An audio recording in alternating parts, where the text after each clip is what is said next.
Hey you guys, this is week 40 and these are my words.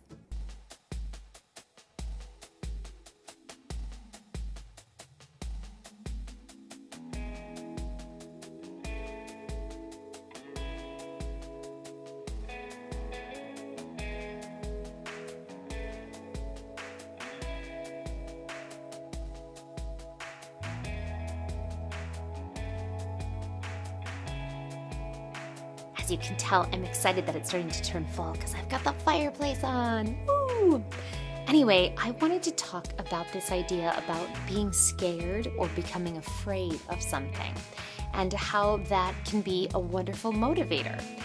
Because what's interesting about these feelings of being scared, being afraid, being frightened is it's our mind's way of interpreting circumstances that may or may not have happened yet and trying to put caution out there ahead of us and give us a way to protect ourselves in case something bad may or may not happen.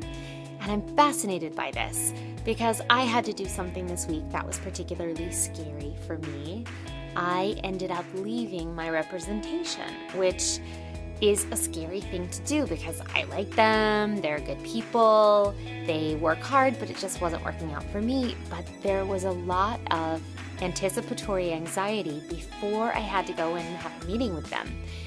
And it made me realize how much of my life I spend in that anticipatory anxiety, that fear sensation, that scared feeling before I take action. Because once I've taken the action, it's done and I have to deal with my feelings and my emotions and move on with it. But when you're in this anticipation, your brain comes up with all these ideas and thoughts and scenarios and possible outcomes and possible ways the other person may or may not react or feel or any sort of imaginary circumstances that your brain creates to sort of help you work through the scenario.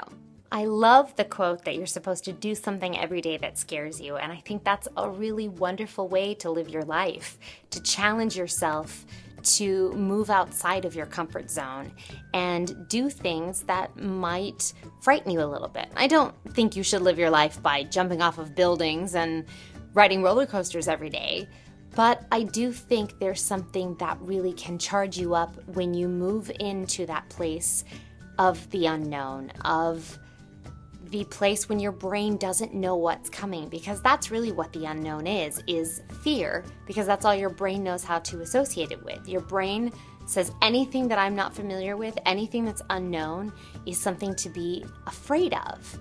And that's okay, but why not try to start to change that so that you can accept and welcome new and unusual circumstances? And so that's kind of how I try to live my life. I mean, I don't try to do crazy, stupid stuff, but I do try to move into experiencing life to the fullest and letting myself be a little afraid, but yet still taking action. So I'd love to hear what you do when you're afraid and how you move through that. All right, thanks so much for watching. Talk to you guys soon. Bye.